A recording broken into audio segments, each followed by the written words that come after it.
Dr. Nikolay Bakalov is lawyer in Sofia University and has acquired his title Doctor in Law from the Faculty of Law of Nagoya University. He has received scholarships from Japanese Ministry of Education, Culture, Sports, Science, and Technology. First of all, I would like to express my gratitude for the opportunity to speak and to the organizers that made this event happen, and to everyone listening to us. As you pointed out, I'm a lawyer, so I will speak about the Japanese soft power from a little bit different perspective. As you mentioned, I defended my doctoral dissertation in Japan in comparative law, and the topic of my research was social security, and my focus was pension insurance. Coming back to the topic of soft power, I would like to draw your attention to something that Japan exports in its neighboring countries, which is not as visible as manga or anime, or tangible as cars or electronics. And this thing is Japanese legal culture and legal thought. To illustrate why this is important, I often use the metaphor of a car.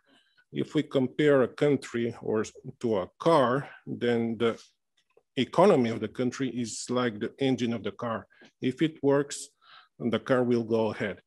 But the role of the legal system and the law is like the lubricating oil in this engine. If there is a good oil, then the engine will function properly and it will deliver lots of power. So from this perspective, the countries in Asia and in general, it is impossible to achieve economic success without having the legal structure to support it. And what I mean more specifically, this is protection of property right, protection of intellectual property, foreign investment laws, antitrust laws. All these things have to be present to support the economic development. And Japan, as the first country in Asia that was called economic miracle, was a model for the countries following its path. And what happened is that after many countries in the region gained their independence after the Second World War, they didn't have the specialists, the legal experts, to develop this kind of legal structure to support the economy.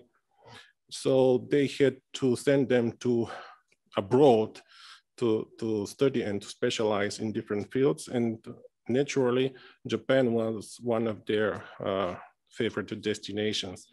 And so Japan started exporting its legal thought in Asia. For example, Japan was very active in helping Vietnam draft its new civil code in the beginning of in the early 90s, when Vietnam turned to market economy. It didn't have the legal framework for market economy. And Japan sent advisors and advised Vietnamese lawyers. The same applies, for example, with Taiwan and antitrust law, Cambodia with employee protection laws, and all the countries, they find something in Japan in their legal system to import. So I think this is a definite success of the Japanese soft power. I don't know if we have some more time or. Okay. Yes, just I wanted to say that even in my narrow legal field, in the field of pension insurance, Japan has this achievement, if I can call it like this, of staying on the right track. because in Bulgaria, we decided to fix the financial problems of the pension system by privatizing part of it. And now we seem that we didn't get the benefits we expected. But Japan, although it has this very serious demographic problem, it sees the pension and the social security as a social problem that has to be dealt on the most broad level, and by the whole society and the government. Thank you for your attention.